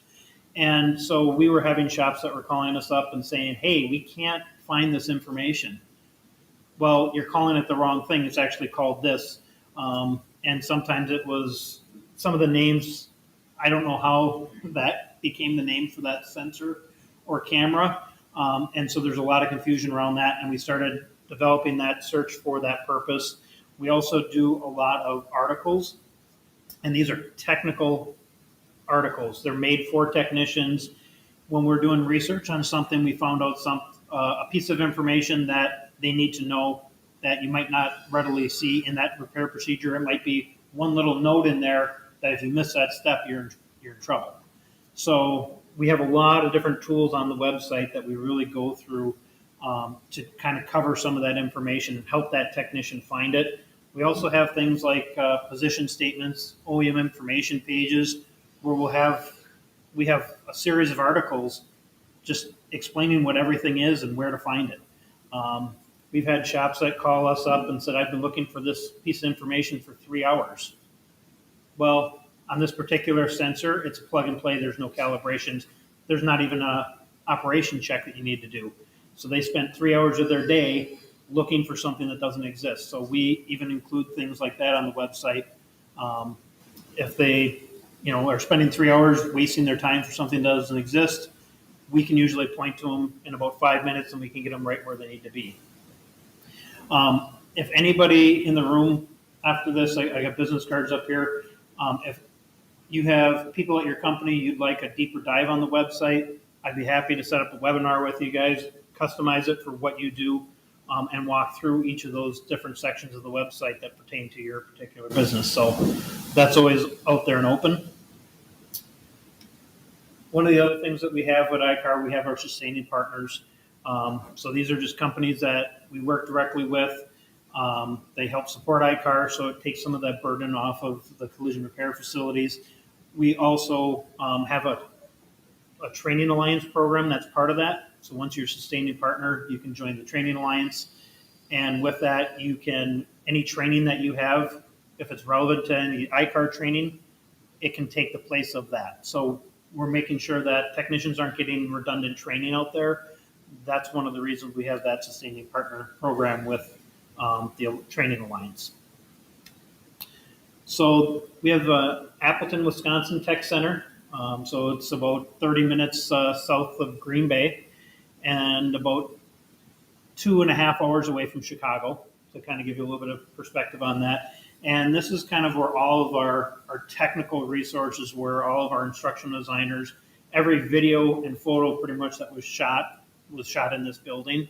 And we're still utilizing this building. We're going to be remodeling the front office area, and I think next year we're going to hopefully remodel the shop area again and get some more expanded room in the Appleton facility.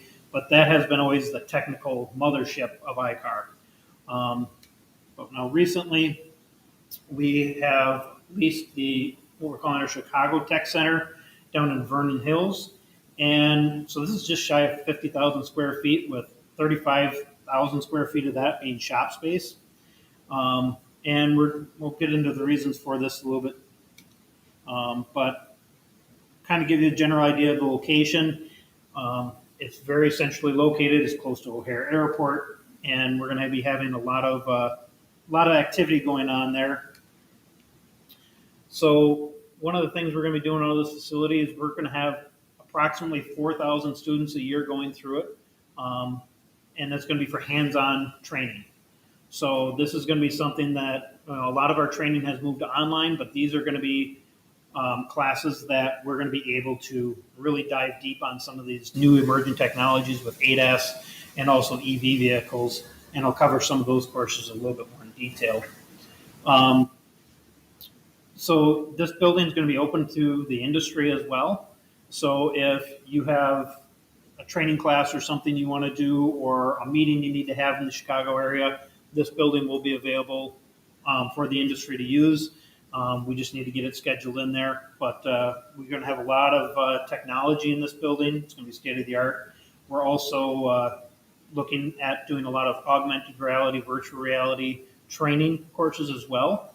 So this building is going to showcase a lot of that kind of technology as well. And we're going to be opening it up here May. We're going to be moving the equipment in that we've been procuring over the last few months. And by June, we should be up and running with some of the first training courses out of that building. So we're doing this, we built this building. It was basically a big open warehouse. And we're diving down into this, and we're looking at the color of the floor because of, and the shine of the floor because of 360 camera or some of these camera calibrations, not liking reflective surfaces. These labs are very wide open and large because of that reason.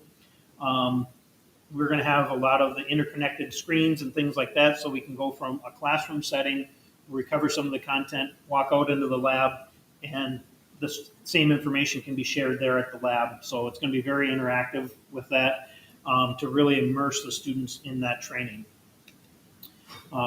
This kind of shows the layout of it. So we have a secure vehicle storage area, the ADAS lab, which we have a large flat surface, perfectly flat surface, which the contractors were asking us, nobody ever asked for this. Why do you guys need this? And we went through quite a process to have something that was self-leveling, and they've had to do several different coats on it to get it to where we have a perfectly level floor. Because out of this lab, we want to do training in the lab, but we also want to do some research. Okay, we do a calibration on this vehicle, and it's perfectly flat, everything exactly how it's supposed to be, and then take it out onto the shop where there's a floor drain and there's maybe a little bit of a slope, calibrate it, and try to see what some of those differences are. So we're going to be doing a lot of training out of here, but there's also a lot of research because we still see a lot of collision facilities, mobile technicians, and even some of the mechanical facilities and dealerships that they're doing calibrations out in the parking lot, and the parking lot sloped and all kinds of problems there. So we want to start doing a little bit of analysis on some of that work as well to say, okay, here's what it really looks like. So then the EV lab, that is going to be purpose-built for electric vehicle training. The hybrid and electric vehicles, we've had hybrids for quite a while, but now the electric vehicles, there's another problem because now this large battery pack on the bottom is really close to that rocker panel. And if it gets hit in the side, if something comes up from underneath, that battery is at a lot higher risk. So there's some additional things a collision repair facility has to be aware of with those kinds of damages on those vehicles that the typical mechanical shop is not going to have to deal with or see. So we're looking at a lot of those different things and have so quite a bit of training that we'll be doing on that. And then we have the Flex Lab. That's basically we can do anything we want in there. But then we also have a welding lab and a repair procedure validation area, which that's going to be probably more focused on the collision side of things, but we also have that ADAS lab for a lot of that testing. So this is just a quick overview of some of the different areas in there. Like I said, this was a big open warehouse with horrible lighting, so we put all new LED lighting in there and really changed it up quite a bit. These pictures really don't do justice to the scale of these rooms. When you're in there and you have 4 vehicles in there and there is a football field in between them, it feels like. There's a lot of space, so we can do a lot of different things in this facility. Front office area. And then we also have, we've been doing what we call a repairer's realm. And we talk about different issues out in the industry. It's typically kind of back and forth conversations. We've got some really cool camera equipment that can zoom in and pre-load things so we can really have that high quality interactive conversations and things like that and get a lot of content very quickly. We're also going to be using a lot of that camera equipment to capture some of the ADAS lab information as we're doing some of that testing, training courses, articles, all those kinds of things. We'll have a lot of different avenues to capture that technology stuff. Currently, we have the ADAS resource page on icar.com, and we already have quite a few courses. So these courses, we've had them now for a number of years. General in kind of their purpose, going over everything on how to do these calibrations on all these different makes and models. We also just came out, I think last week, with an ADAS calibration technician role. So all these training courses, along with some other ones, are incorporated in there. And then we have some a hands-on training that we're rolling out in the new CTC. That's going to be, there's a general calibration course that's coming out, and there's also a Ford-specific hands-on calibration course that will be taught out of the Chicago Tech Center, and that will be a 2-day course. So technicians will be at actual vehicles doing calibrations, showing them some of those different nuances and things like that. We've been doing a lot of work around EV. When Dirk Fuchs joined us from ZF, he helped us draft our best practice. And what that is in the collision industry, when an EV comes in after it's been in an accident, we have to assume that some of the safety systems of that EV are compromised. We have to make sure that there's not a puncture in the battery, that there's not cells that are out of level and are starting to heat up, because then all of a sudden we could have a thermal event and burn down the body shop. So there's a lot of different things that we have to look at. And so we came up with this best practice, and we brought together OEMs, collision repair shops, insurance companies, tool equipment makers, and we discussed this. So it's an industry car. It's really the industry said, yes, this is the best practice, particular thing. And in this case, it was based off of a European regulation for EVs and how you approach it, because a lot of the OEM information, while all the pieces are there, it may not always flow the same way. Each one has a different flavor of how do you get to that point. And because we have to approach the vehicle a little bit differently, this best practice is used in conjunction with the OEM information. So you can't use this just in place of OEM information. You have to have both. But it has a standardized way to approach that vehicle step by step and go through it, so that the vehicle is not getting, the technician is not getting injured, or in most cases with EVs, if you make a mistake, killed. We're really trying to make sure that we don't have that accident that now all of a sudden the legislature starts taking a look at it because there's so many deaths. So we want to make sure that technicians are safe, and that was a big part of the work we've been doing. We also have a lot of articles on the website. So on that hybrid and electric vehicle disabled search, you can go in and we have what we call a hotspot article. And basically it's a giant spider web that goes to all these different articles, what the OEMs call different pieces of technology, where to find information, anything with safety is also in there. So just kind of getting everybody level set, because we found with the high voltage information, even some of the mechanical shops, they might be great at diagnostics. They might be able to understand electrical theory, but high voltage is another animal that they don't really fully understand. We actually ran a course at WorldTAC that I'll cover a little bit more detail here. And there were 24 technicians in there that work on European vehicles and things like that, and are diagnostic technicians for the most part. And they said, yeah, I really know nothing about high voltage systems. So it's something that the collision industry is heavily involved in, but we're starting to see with all the ADAS and EV vehicles, the two houses are starting to kind of come back together, with mechanical and body starting to work a lot more closely. So for the electric vehicle courses, we already have 7 of them out there. These are kind of very fundamental, foundational courses, how to inspect these vehicles. There's also some basic electrical, because when I was in the body shop, guess what my diagnostic tool for all electrical problems were? I had a test light. Beyond that, I said, hey, Todd, I got this car, something weird's going on, I don't know what it is. And I'd send it over to Todd on the mechanical side, and he'd diagnose, and I painted over a ground or forgot to hook something up, but he could diagnose it where I was done. So our challenge right now is to take collision guys and get them beyond a test light that would be a horrible, horrible tool for a high voltage vehicle, and get them to a level where they can actually disable this vehicle, know that it's safe. And the way we're doing that, so the phase 1 you can see here is for safety, building that foundational knowledge.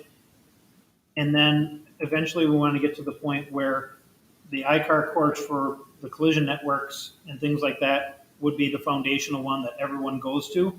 And then you'd have additional OEM certifications that you'd have to maybe go to a 1 or 2 day course, or maybe even some online training for their specific vehicle. But have the hands-on getting dirty course be our 5-day live training event. This course, I went through the pilot course on it, and I've seen it taught now a couple times, and I learned more in this course than I did in my entire life before that day. We go through with these Lucas Noel boards, and we're building circuits, simple circuits so people can understand the very basic, simple part of it, all the way to building actually a power inverter on it so they can see kind of the basic functionality of it. And so that's really important for the collision technicians, because they are starting basically from ground zero for the most part in the understanding of electrical systems. And even some of the mechanical technicians, they love the boards. They were talking about buying it for their shop to train the new guy. So it's just very, very practical, and but it translates over to our demonstrator, our what's the name of the cart? Simulator cart. And so this simulator cart is, we kind of go through how that high voltage system works and really understand what you need to know about these high voltage vehicles and the components. And the simulator cart it's a really fun little cart that we built. It has an inverter on it. It has a high voltage battery that's, of course, a 12-volt battery, so there's no harm of, no chance of getting hurt. But it's got the bonding cables. It's got all those kinds of pieces on it, and we can actually install faults into this cart so that when we're going through the course, we can say, okay, this one has, there's no bonding, there's no this, and the technicians can get kind of that real world experience on the simulator cart that also applies over to that vehicle. And then on the fourth day, we start introducing an actual high voltage vehicle where they're going to start taking apart the connectors and disabling that vehicle and go through that exact same process they did on the simulator cart, and now go over to a real vehicle and actually, go through and use that 2-pole voltmeter to make sure that there's no voltage, because in the collision space, if we go in there with our 2-pole voltmeter and there's voltages in places that there shouldn't be, our standard on that is step away. It's got to go over to a high voltage expert, because now you're working under live conditions, and that's the space that we don't think any of the collision shops will ever go to. There are people out there that are cracking batteries open and repurposing them and things like that. That's not the collision space. That's not any of this training goes to that level. It's literally, we disable the vehicle, we replace these components, we put everything back in there, we check for isolation and bonding, and the vehicle is safe to operate. And if there's something that's outside of that, we're done. It's got to go somewhere else. Because right now, Audi is a good example. If a collision shop has an Audi vehicle, high voltage vehicle in the e-tron, they have to bring it over to the dealership, get it disabled, bring it back, and then every day that technician has to go and get a repair order signed by the high voltage expert to make sure that that vehicle is still disabled and they haven't changed anything, and it's only good till 5 p.m. that day. So every single day they have to go back and forth. Or worse yet, they'd have to put it on a flatbed, bring it over there, have them do the work, bring it back. Oh, there's a problem because we figured out this part now is not working. And so all that is rental cost and things like that. So we're trying to get this training to a level where they can disable the vehicle safely, understand what's going on with it, and not have that back and forth and just absolutely kill their cycle time. Where, a company like a State Farm, they're paying out millions and millions of dollars a day in rental cars. And so every day that that vehicle sits in the repair facility, it drives up the repair costs for the insured, and it just takes up space in the shop. So there's a lot of stuff with the EV that's a real big disruptor in our industry, and I think the service side of things we'll start to see this in the not too distant future as all of these OEMs are bringing out more and more EVs. So this is one of the big ones for us right now. So I know I covered a lot of stuff. I went really fast, but anybody have any questions? All right. I have one just to make a simple question answer.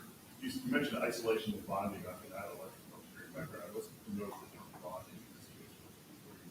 So that's the cables in between the different components of the high voltage system, because they have to isolate that. They can't use the chassis to isolate it. They have to isolate it through the wires, because that's with the grounding to the chassis with high voltage. That's very bad.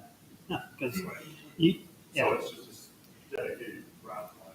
yes, yeah, it's isolated from everything else. And if there's one component that has an isolation fault, you're still okay. But then there's a second one, you touch it, now you've just completed that circuit. And I know, so we're going through this level of training, but over in Germany, who probably has the highest level in the world of training requirements and what you have to do on a high voltage vehicle, they just had a technician that he was a high voltage expert. He tripped and fell on an open battery case, and he's dead. And so we really want to make sure that doesn't happen in the U.S. That one was a freak accident, but the OEMs have done a phenomenal job of building in these safety systems in these vehicles. But we have the problem of a collision just happened, and is that bonding cable now cut? Okay, we put the vehicle back together. We forgot to put one on there. We painted over something we shouldn't have, and paint is a great insulator. And so in this case, that's a lot of problems. So when my little problems with the 12 volt system, and I'd send it over to Todd and said I had something weird's going on, now it's potentially fatal. So that's where we're really trying to harp on that point for the industry, because there's so much that they don't know. And I've heard too many stories of shops where they had the hybrid battery and the guy's picking it up and just carrying the battery. And, well, you just got to keep your fingers out of these ports and you're fine. Technicians find very creative ways to hurt themselves. So we want to try to prevent that as much as we can. Yeah. Is there a clear definition of battery in, battery out? Is that really known? So that's a little bit of a gray area.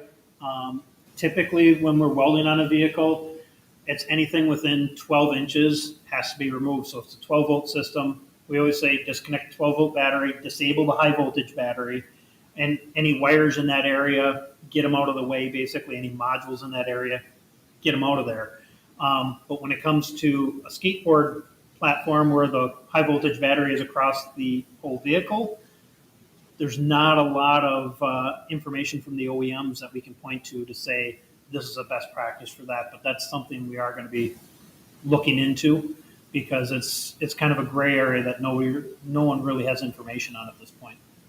So I've also heard that some of the vehicle structures use the battery as part of the structure. So the battery removed, you can't move the vehicle from. Well, yes and no. The battery case itself, so the ultra high strength steel and aluminum and carbon fiber, they put a lot of that on the rockers, and they're starting to surround that and actually have collision energy management that used to be able to go through the floor area, because as long as it didn't go into the passenger compartment. Now they're looking at the high voltage batteries to make sure that those are not compromised, because with a high voltage battery, it's kind of in a collision, it becomes like a concussion. So that battery is a lot of times in liquid, and it slams up against something. Now you have a potential for that thermal event to start occurring because it starts heating up. There's an internal fault. And so they're very concerned about protecting that battery. So there's a lot more ultra high strength steel and the structure around it, so that if it is ever compromised, they can replace it. You might see some of that where, it's kind of the whole bottom of the car, and it's got to stay on a hoist because you need a very strong lift table to be able to drop that battery out and move it around and put a new one up. On the collision side of things, I don't think we're going to see a lot of batteries getting replaced, because by the time it gets to that point, it's probably going to be a total loss. The exception would be somebody avoids something, goes in the ditch and runs over something, and now there's a puncture from underneath. That's probably one of the biggest concerns that's out there that, again, there's not a lot known yet, how that's going to get handled. But a lot of times I think those would end up going to a dealer because it's going to need, complete battery replacement. And then they got to level the voltage in the cells and make sure everything is right on that new battery. So there's a lot of other pieces there that, we're not going to get into on the collision side, but more of a dealership specific thing.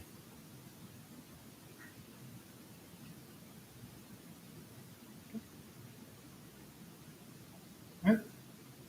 Thank you very much.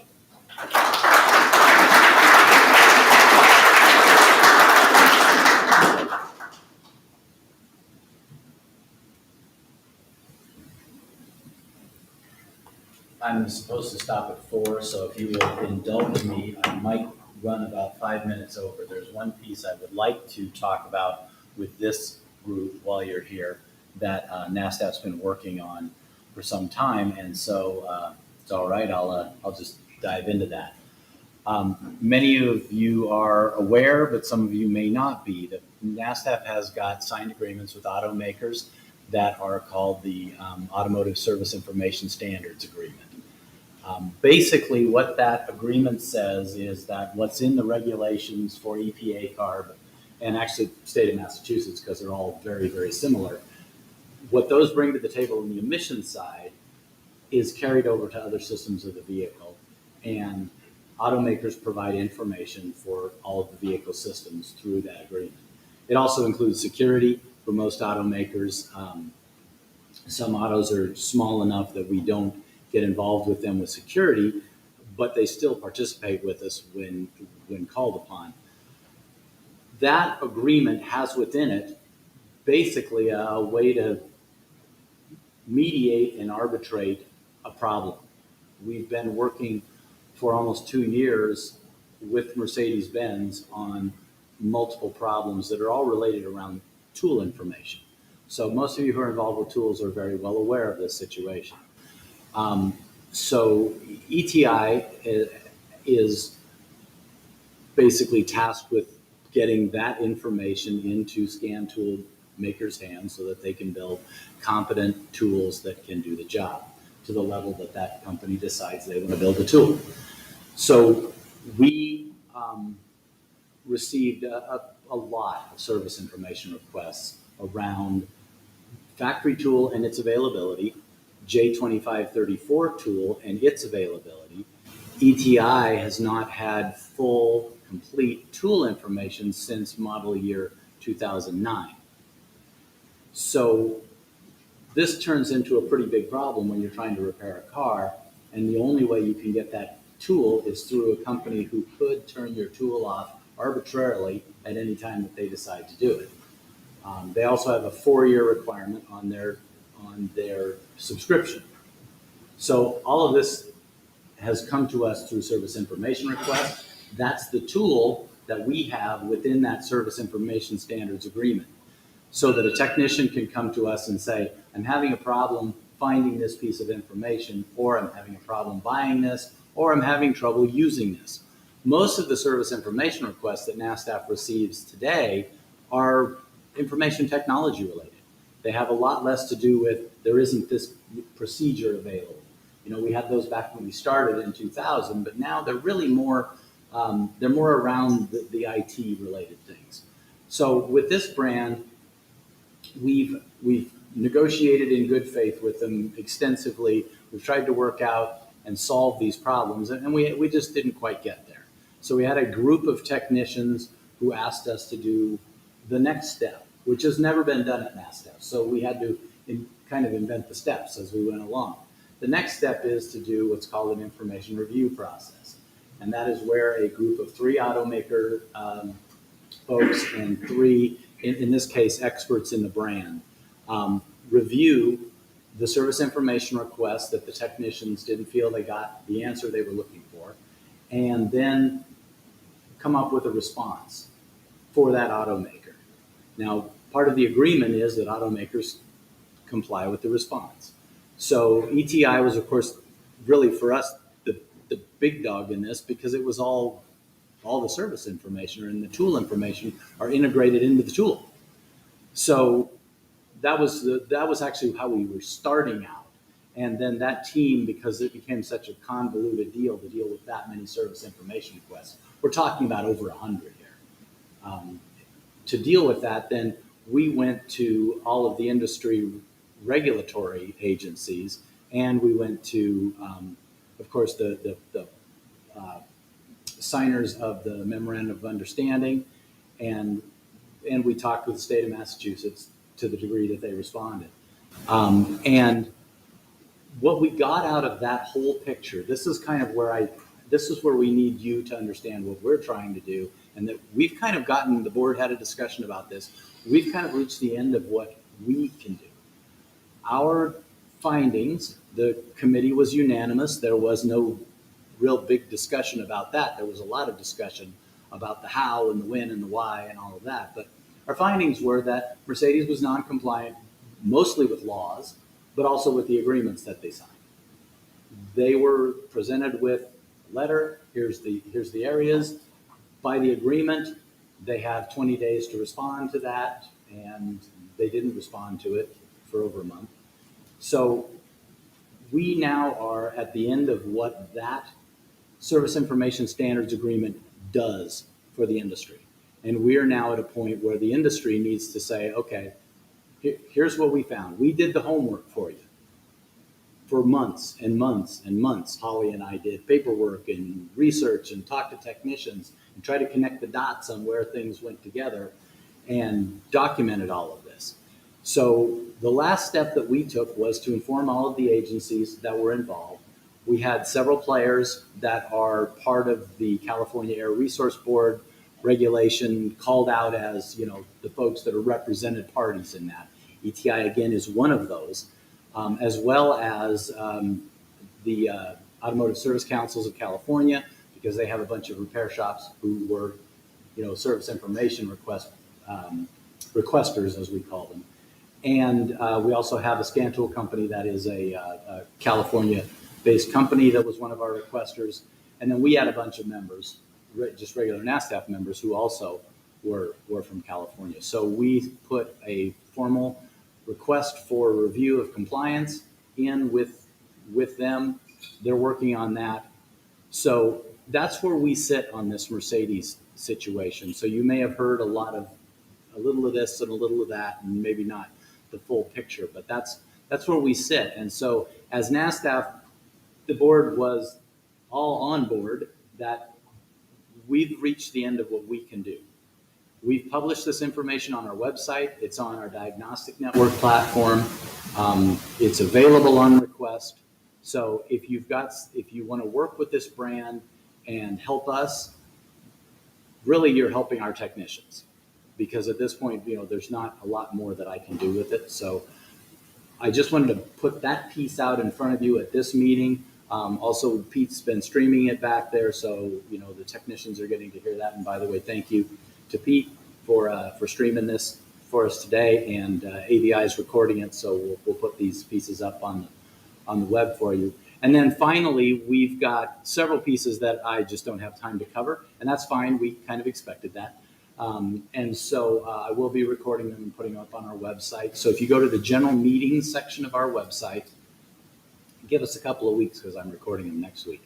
But if you go to our general meetings area, we'll have these videos listed for you and just linked out so you can watch them as individual components or share something that you saw here today that you'd like to share with someone else.